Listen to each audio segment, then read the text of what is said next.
So here's a question that's come up a lot recently. Does Trevor Zegras have an attitude problem?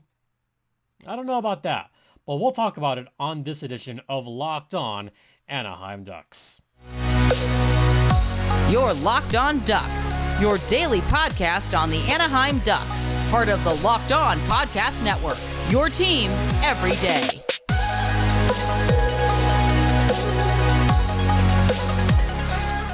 Hello everyone, welcome to this edition of Locked On Anaheim Ducks, part of the Locked On Podcast Network. I'm your host, Jason J.D. Hernandez, covering hockey for over a decade. Thank you for making this your first listen of the day. A reminder, this podcast is free and available across all platforms, including Stitcher, Spotify, Apple Podcast, Google Podcast, Amazon, ad-free on there, and also on YouTube. So make sure to hit that bell whenever a new episode comes up. We'll have one more episode. It'll be a Saturday episode, but let's get right into it. So this was something that I wanted to talk about earlier in the week, but I wasn't even home Wednesday or Thursday to record.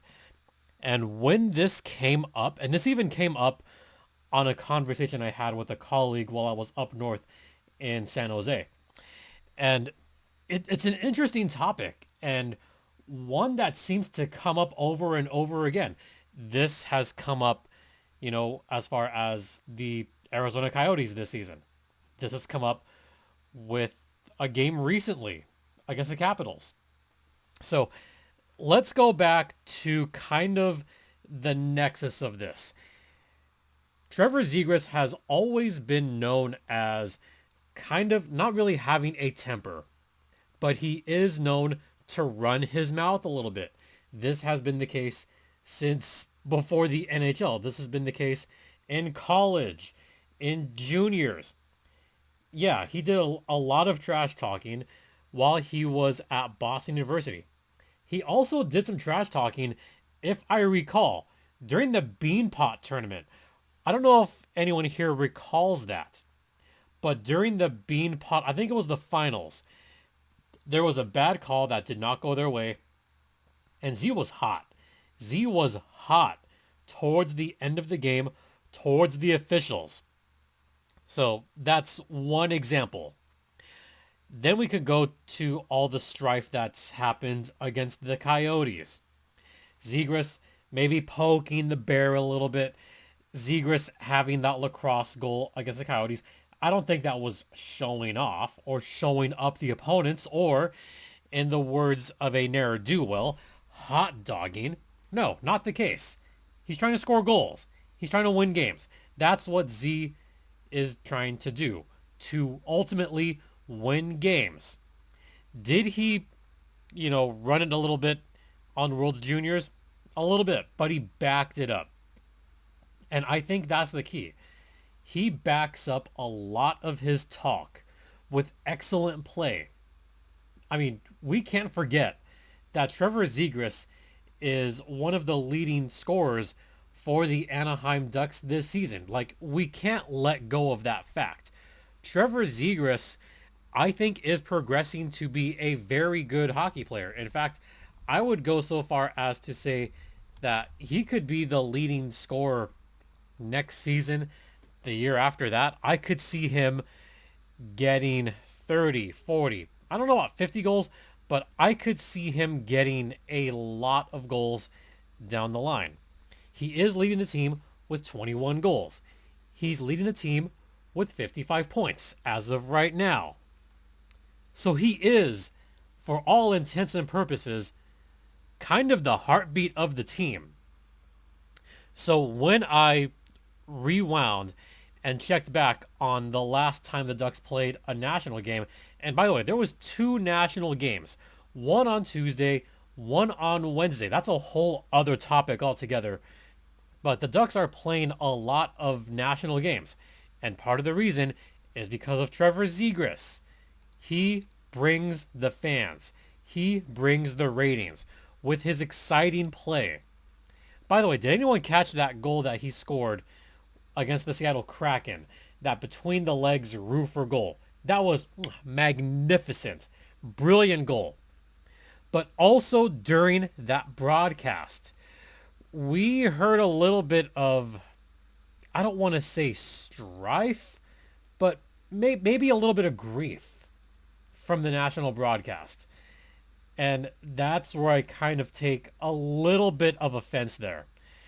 Zegras has been benched in the recent past. He was benched over a week ago against the Capitals. And there was a brilliant article out there by Lisa Dillman from the OC Register that I think speaks for itself. So I'm going to be quoting a little bit on this article, but, got to give a hat tip to Lisa Dillman for putting together a brilliant article about what she calls Project Trevor Zegras. I could see why they call it that. He was benched for the second half of the second period against the Capitals. He took an unsportsmanlike conduct penalty. And here's what Zegras had to say about that. Quote, he thought I was yelling at him. So he acknowledges that he yelled at him. When the relationship with the officials isn't great, there's no buffer or warning or anything like that. It's something I've got to work on. It's a pretty bad way to take a penalty, especially in these tight games we're trying to win. End quote. So he owned up to it. He owned up to the fact that it was his responsibility to have a good rapport with the refs. When you are the leading scorer on the team, you don't want to be a hothead. You don't want to have a bad rep with the referees, with the officials, because what's eventually going to happen is the referees are going to get tired of your crap, and they are more likely to give you penalties. And this is true on any level. This is definitely true in the National Hockey League. This is certainly true in the American Hockey League. I know guys that are hotheads in the American Hockey League that tends to get penalized a lot. And there is a bit of a reputation there. Even going back to the ECHL, there were certainly some hotheads there. Check Garrett Hunt. Yeah. Check one for Garrett Hunt. Stockton Thunder. Yeah. He tended to get a lot of penalties. He tended to, run his mouth a little bit. I could even go back to, college hockey, juniors hockey, every freaking level. There are reputations out there, and referees know this. And in fact, don't forget that a lot of these referees, they go across leagues. There are plenty of referees that officiate in the National Hockey League that also officiate in the American Hockey League. So you have NHL, AHL refs. You also have refs that do both the AHL and the ECHL. And I'll even go insider baseball here. There's even a couple referees that, they ref in the American Hockey League, but also in the junior leagues, as in the USPHL. There's a lot of cross-training there. And, I've talked with plenty of refs, through the years. I'm friends with a couple of them. And they'll tell me the same thing. Like, yeah, they remember certain players. They remember certain coaches. They do not have a short memory with these kind of things. And there's absolutely a reputation. So if Trevor Zegras wants to succeed in this league, he cannot lose his temper. But the good news, he knows it. He realizes that he needs to kind of calm down, especially in close games. And, there's only a couple players ahead of him as far as penalty minutes. Max Comtois and Sam Carrick. Carrick, a bit of a fighter. Carrick also missed some time. So here's what Zegras had to say as far as that is concerned. Quote, it's not going great. I think sometimes I get pretty emotional out there and I don't handle it the best way. It's something I've been working on. It's something I've been trying to get better at. It's definitely affecting the way I play, affecting the team. It's just stupid to take penalties like that. I deserve every second that I sat on the bench after I did that. It's a terrible habit that I've had for a long time. End quote. Bless him for just coming to that conclusion. I very sincerely hope that he can get a better handle and just check his emotions at the door. I think if he can do that and take less penalties, especially those dumb penalties that he doesn't need to take, it'll be better for him in the long run. Especially if he's going to be the leading scorer, who knows if he can get a letter down the line. I mean, I could see it if he matures, but not anytime soon. This would have to be way, way down the line. But I could see it. All right. I'm going to talk a little bit more about Trevor Zegras and Dallas Eakins after the first intermission. So stay locked in. But first, I want to talk to you guys about, FanDuel, the newest online sports, and I guess better, of the Locked On Podcast Network. Yeah, our new sportsbook partner. Yeah, and if you haven't been to FanDuel yet, you absolutely should. Because if you download FanDuel right now, you can get up to 1,000 bonus bucks back if you don't win on your first bet. That's up to $1,000 in bonus bets or bonus bucks back if you don't win. And you know what's coming up, right? March Madness, baby! Yeah, that's right. The NCAA men's basketball championships and women's basketball championships are coming up, and it is March Madness. I love this time of year, and you should too. So, head over to FanDuel.com/NHL Network right now, and you know what? As I said, you can get up to $1,000 in bonus bets back if your first bet doesn't win. So once again, head over to that's FanDuel.com/LockedOn. It's a new address. It's FanDuel.com/LockedOn to get up to $1,000 bonus dollars in bonus bets if you don't win. Make every moment more with FanDuel, the official online sportsbook of the Locked On Podcast Network. And please, folks, gamble responsibly. Welcome back to Locked On Anaheim Ducks, part of the Locked On Podcast Network. Once again, you're locked in with Jason JD Hernandez, and this one kind of snuck up on me. I hadn't really paid attention, but this is episode number 700 of Locked On Anaheim Ducks. I usually have a special guest, but I didn't have one because I didn't really, pay attention to that. So I thought I would bring Zuri to the camera. So Zuri, make sure to say hi to all the fine folks out there. Hello out there. She's a little bit tired. So Zuri is kind of the, unofficial mascot of this podcast, but I thought I would bring her on for a couple minutes or until she wants to leave, but she's a good pup. So yeah, Zuri, you want to talk about Zegras some more, right? Yeah. So I do actually try to watch the hockey games with her. She kind of watches me in the background, watch the games. Yeah, she's tired of this already. But you know what? Z, for what it's worth, I said that he owns it before. So this is where I have a little bit of issue with what's been going on. During Wednesday's game, there was a tweet from Derek Lee, who covers the Ducks also. And I'm going to quote what Derek Lee said because I think this is very telling.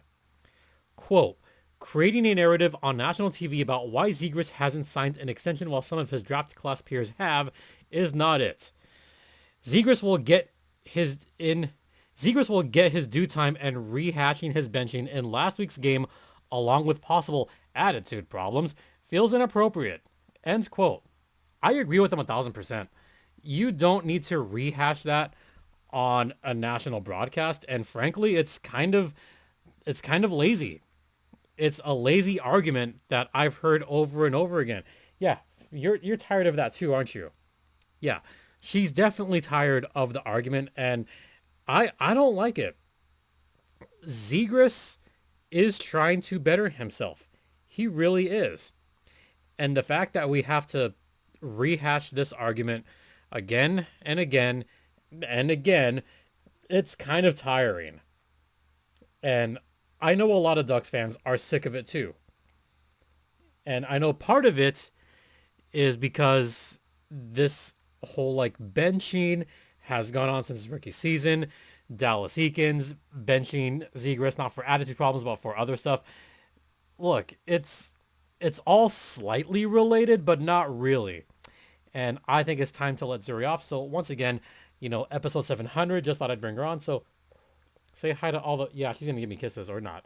But, say bye to all the fine folks out there, Zuri. So yeah, there you go. What a good girl. I think I should let her down. Oh boy.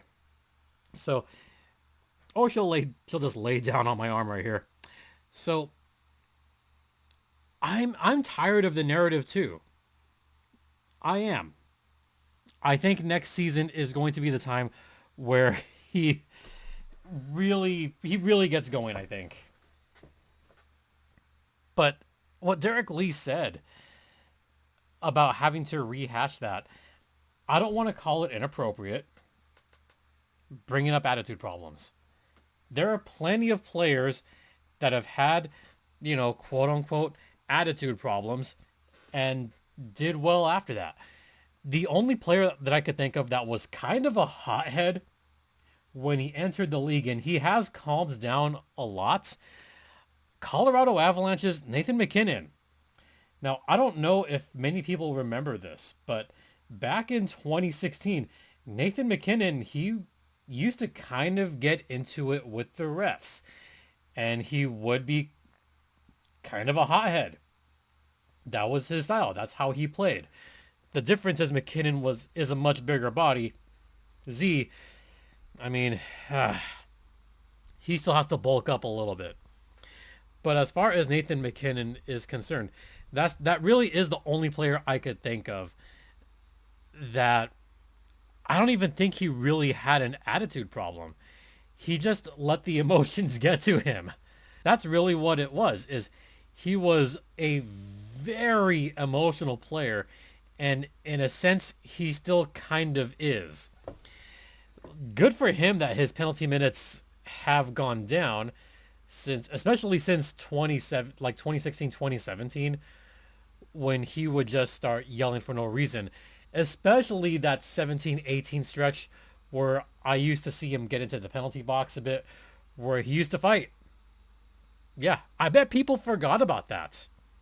Especially when they were bad. Those down years of Colorado.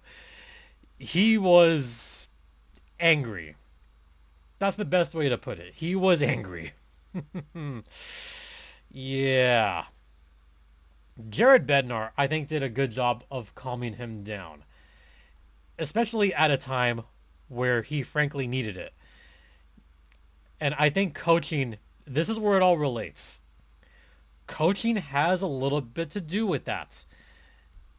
Look at what happened before Bednar arrived. That 2016 season was okay. Patrick Waugh was the coach for the Avalanche. Patrick Waugh isn't known to be the nicest guy as far as approaching the refs. It was when Bednar came in that Mac really calms down. So do I think that Eakins can help right now? Look, the writing's on the wall. Eakins is probably out the door. And Eakins has benched him a lot. Now, Dallas has said that it's a development. It's a process. I don't know if he's going to be around for the entire process. And even Dallas has, admitted that he's kind of working on it. And what Dallas Eakins said as far as, the quote in that article, he said Trevor is a really misunderstood kid in our league. He's a fabulous person. He's loved by his teammates. When that game starts, all he sees is competitiveness and fight everywhere. He's in a fight with the other team. He's in a fight with the refs. It's everybody against us. Okay. If Dallas Eakins hasn't coached that out of him by now, then this might be all the more reason to look in a different direction. And I think when the Ducks do their next coaching search, because like I said, the writing's on the wall. This is the final year of Dallas Eakins' contract. He's very likely not going to stick around. That's just what everyone's saying. The Ducks might need to find a coach that can really bring out the best in Trevor Zegras, but also calm him down. I think that's what's going to help his overall game the most, and could also send his game to that next level. Trevor's still young. He is not even close to his prime yet. He can get there. And I think with the right coach, we could see him blossom in this league. Whew. Okay. One final thought before we head off. I hadn't even talked about the previous two games that the Ducks played. And there were some pretty entertaining games there. I thought it was nice to see the Ducks do well against the Kraken, or at least relatively well, I guess. They've certainly looked good recently against some of the better teams, I should say. They almost won against the Canucks. They beat the Canadiens, that's kind of whatever. But almost beating the Caps, that was a big one. And then beating the Hurricanes, sweeping the Hurricanes, that was big for this team. But they're still nowhere near where they should be. The Ducks were still expected to be better this season. And while they were fun games to be on national TV, they both ultimately ended up being losses to Seattle and to Vancouver. So why are the Ducks getting all this exposure? It's because of Zegras. Zegras brings excitement. I mean, like I said, the between the legs goal on Grew up at Climate Pledge Arena, that was a sick goal. That's what the fans come to see. That's the only reason why the Ducks still have all these national games. And I still think we're going to see a lot more national games next season, by the way. Yeah, I could see it happening a lot. Especially in the Wild West. Especially if the Kings continue on their trajectory, which is very good. If Vegas continues to be okay. Seattle's fun. They're exciting. They're the new team. They're getting the big national game next year. They're getting the Winter Classic at, I can't believe it's not Safeco Field, up in Seattle. You never know, right? I think that's the kind of final thought I want to close with on this one. I know this was kind of heavy on the Zegras talk, but this was something that had been eating at me for virtually the whole week. And I thought it'd be fair to talk about it. So, yeah. Thanks for indulging me on that. But I want to hear your thoughts on the comments below. Does Zegras need to calm down? What kind of coach are you looking for next season for the Ducks? And I'll even ask this. Who's going to be the perfect coach for the Ducks? What's your thoughts on that? All right. We're going to wrap this one up. We'll have one more episode to wrap up the week, and then I'll be off for the weekend. Got to talk about the game against the Flames. So we'll talk about that on the next podcast. But in the meantime, thank you so much for watching. Thanks for listening. Don't forget, this podcast is free and available across all platforms, including Stitcher, Spotify, Odyssey, Apple Podcasts, Google Podcasts, ad-free on Amazon, and also YouTube. Hit the bell. Why not? My personal Twitter is at StimpyJD. The show's Twitter is at LO_Ducks. You could email me at lockedonanaheimducks@gmail.com.